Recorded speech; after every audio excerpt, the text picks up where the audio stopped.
All right. We got some chats here before we wrap things up this evening. Thank you, G. Cola. Thank you.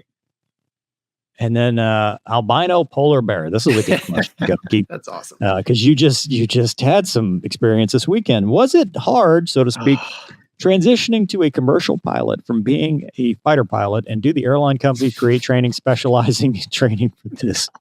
Did you get specialized Gonky training?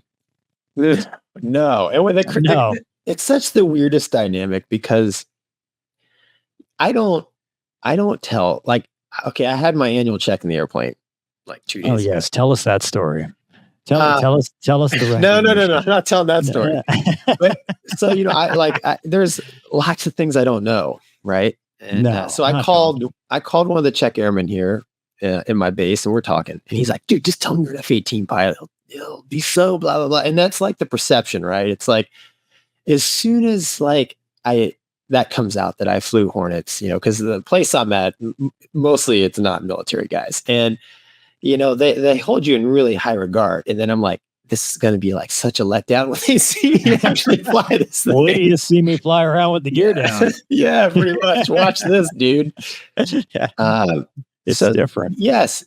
Yeah. So it is a tough transition. And what's so funny, they asked me in the interview, I don't know if I told you this before, but they asked me in the job interview, they're like, having no transport experience, do you think you'll be able to pass the training? And I just said, did they really? Oh yeah. And I said, wow.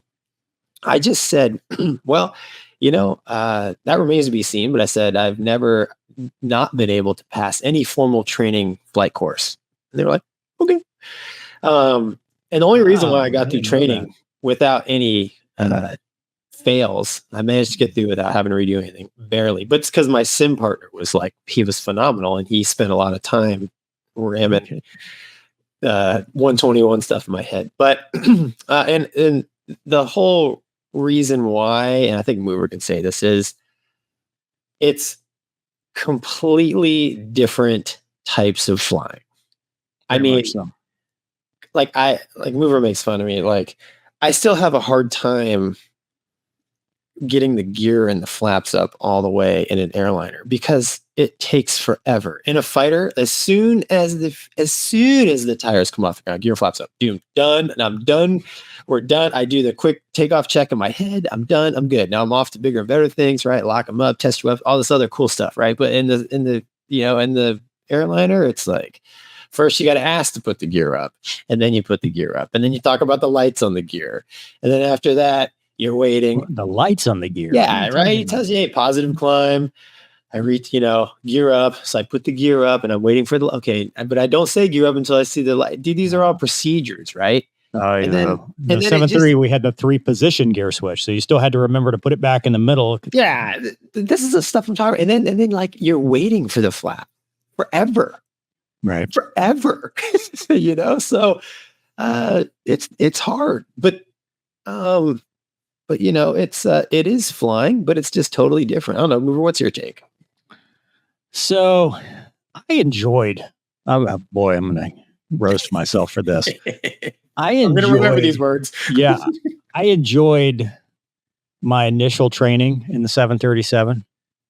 So much so that I remember talking to T-Bear saying, well, I don't need because I hadn't gotten, so I was in this transitionary period between a Hornet and the T-38, and the T-38 I was still waiting for medical clearance or whatever, hadn't shown up at the 301st yet.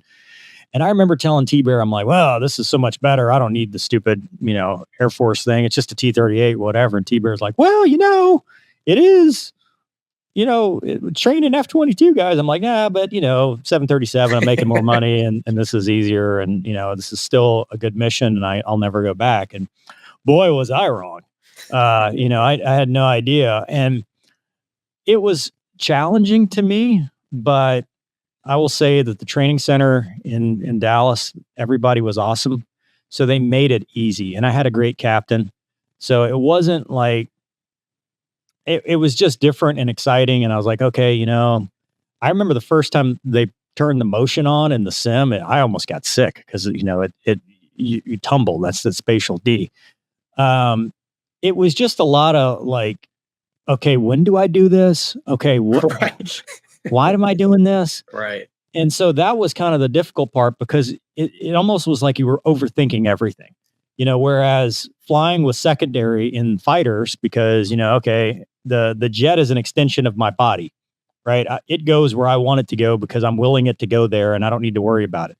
The airliner was like, okay, well, triggers and flows. We're going to, this just happens. And now you got to do this. And now you got to, give me this checklist. And did you do the mechanical checklist down here yet? And, oh, the load closeout. What the hell is a load closeout? Oh, we got to make sure that the numbers match and you got to say the right thing. Yeah. You got to say all this stuff. And I'm like, dude, this is a lot of, stuff. Yeah. And then, so the training, and I did hear of fighter guys struggling because they're used to being single seat. To me, it just felt like I was flying as a dumb wingman with an experienced flight lead. And that's the way I treated it. I'm like, I'm just the wingman, 2 joker bingo, lead, you're on fire. I'm just going to do all the things and say all the things that they want me to say. And that's how I got through it. Where it was challenging was my first initial operating experience where we go out and the guy's like, oh, I got a great, flight for you. We're going to take off from Dallas. We're going to go to Atlanta. We're going to go to Chicago. And then we're going to go to St. Louis. And I'm like, holy crap. And he's like, I'm going to make it easier for you. You're going to be the pilot monitoring on the first leg. And I'm like, do what now? Because the pilot monitoring is the one that talks on the radio. And I have no idea. I can fly this thing all day long, but you're asking me to, to say all these things and, ask for this and ask for that. Cause it's not like a fighter. When you're in a fighter, you're a superpower coming through. They're like slow to 250, unable. Because I'm not gonna. What are you going to do about it? Right. I'm in a fighter. Send somebody. I'll wait. Right. Exactly. Yeah. I'm already here. Yeah. Call the police. I am. Yeah. Call the cops. I don't care. But in the airliner, it's like, well, you're going to get your ticket pulled if you don't ASAP this, and it's much, much higher risk and higher stress. Yeah. It's always, I tell all the captains I fly with, most of my flying career, as I got closer to the airport, I sped up. Oh yeah. Dude, I've been on like center frequency or an approach in a busy airport in a Viper and they're like slow to 250, unable. Yeah. Well, what are you going to do? 300. Yeah. 300 or greater. Yep. What do you got? And I'm like, well, I'm like, that's what the book says. Sorry. Yeah. We'll vector you. All right. Cancel, because dude, you're just, you have that freedom versus an airliner where it's very structured, and really 90% of, at least in the 7.3, is what's it doing? Because you're the FMC, the flight computer, because you're like, okay, descend and maintain by this, and in the Viper, you're like, okay, idle boards, I'm going to make it. I got a HUD and everything. Right. In the 7.3, you're like, why is it out of path now? Right. Why is it just? What is it doing? Well, you hit the nail on the head. So with fighters, you do a lot of hand flying. With the airliner, you program the box, and like learning the box is what's hard. And as you guys probably know from my technology, how I understand technology with this show is not good. I will say learning the box is hard in all aspects of life, but go on. That's true. Very true. Wink, wink. Yeah. Kids, look away. But yeah, so that's, to me, was the most challenging part. And then the second most challenging part was and this is not training, this is just lifestyle. I mean, dude, it's airports and for you. Yeah, for me. But even for you, Gonky, I mean, the first time you push back, all that, I got to get permission to start. I got to push back, I got to, let's do a single engine taxi. I mean, all that stuff that you would think is just basic flying, when you add a 1960s cockpit to it. Now for you, Gonky, it's just, okay, that switch is going up and now the thing's running. But it got old. And for me, the reason the 737 got so old so fast is because I got tired of hitting my head on everything. Especially when you go to the bathroom, your epaulets would hit a switch and flip a switch. And you're like, what did I just flip? 'Cause you'd stand up and it would grab something. Yeah. But it wasn't a very comfortable airplane for long flights. I thought the Viper was more comfortable, to be honest with you. Yeah.